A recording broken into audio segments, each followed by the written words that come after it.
vyerekana yuko abashingamateka batitayeho na gato ineza y'abanyagihugu.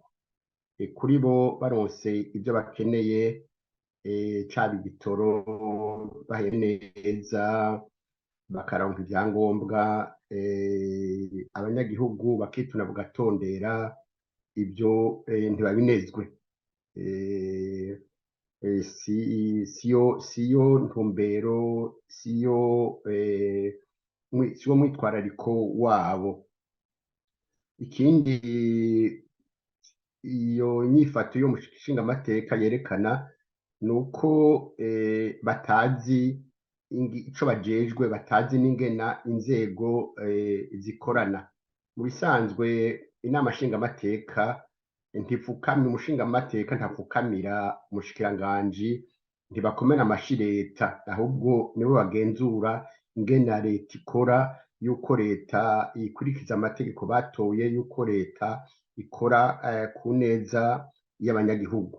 Murumva rero ntibazi ingene inzego zirutana. Inama nshingamateka mu bisanzwe iri hejuru ya leta, niyo itora amategeko, niyo icungera ko leta iriko irakora ikurikije amategeko.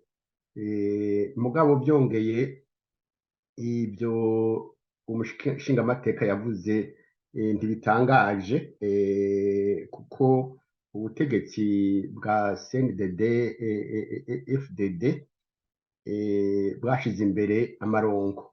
Ku bwanje novuga nti umenga ubutegetsi kuri CNDD FDD kuva ku mukuru w'igihugu gushika ku bategetsi bato bato, umengo ubutegetsi nk'ikimasa babaze.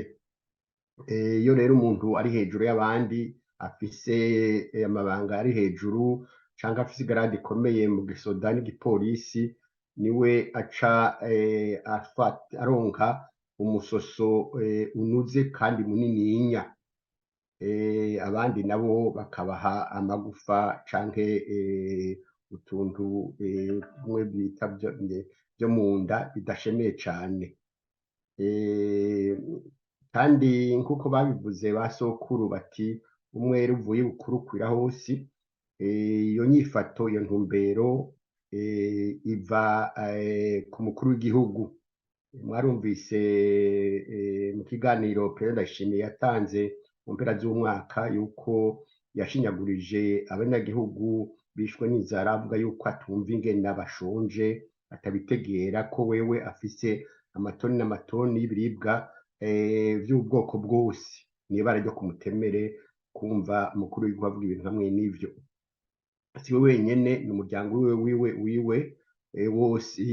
Murazi yuko umukenyezi wiwe ari we yifatiye igitoro muri rya shirahamwe ryitwa Prestige, bakakivana ngo muri Tanzania, bagaca bagishora muri Congo, agaca asaba amafaranga y'agaciro, amadovize muri banki nkuru y'igihugu.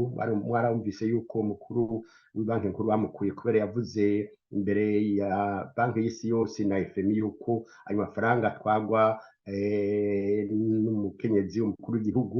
Mwarabonye kandi yuko, murabona kandi yuko yama mu ngendo misi yose zo hanze, ataciza na kimwe, atakamaro zizanira abanyagihugu, akongera akambara ibintu bigurwa imiliyoni n'imiliyoni, amasakoshi, impuzu. Murabona yuko ari gusesagura itunga ry'igihugu. Eka si we wenyene gusa, n'umuhungu wiwe mwarumvise yuko Perezida Ndayishimiye yanyaze amatongo abanyagihugu b'ubugendana n'imiryango ishika 300 kugira ngo umuhungu wiwe harime ibijumbu, yongere ashireho n'ishirahamwe ryo guhingura ivyo bijumbu. Murumva rero nibo bibabaye, abanyagihugu baragowe, bugarijwe n'inzara, bugarijwe n'amaganya, ibintu byose byarasubiye inyuma, indero yaratitutse, amabarabara yarasivye, abantu ntibavugwa, amakara, isukari, igitoro co ntikivuzwe, nta na kimwe kigenda neza mu gihugu, kubera abo bategetsi ari basoma n'abambuzi, bamwe Rwagasore yiyamiriza. Nico gituma bidatangaje yuko Uburundi arico gihugu ca nyuma gikenye kw'isi, kikaba kandi n'ica mbere aho iturire casasiye indava. Urumva rero yuko ari ibintu bibabaye biteye agahinda bibabaje, mugabo nk'uko ba sokuru bayamaze bati intaga irandura, bazotinda ibyo bariko bararya biba basahura, bazotinda babiruka, kuko ntawe arazi yuko Bunyoni yopfunzwe, yari yayigize ikimungu, amatungo yiwe mwarumvise yuko ari ibisigabwenge, mugabo ubu avuniye mu munyororo n'abandi rero bizotinda bigenda uko. Nico gituma nosaba abarundi yuko batukebura burira ntibutera mwakuyu, kandi nta mvura idahita nkuko babivuga mu Kirundi.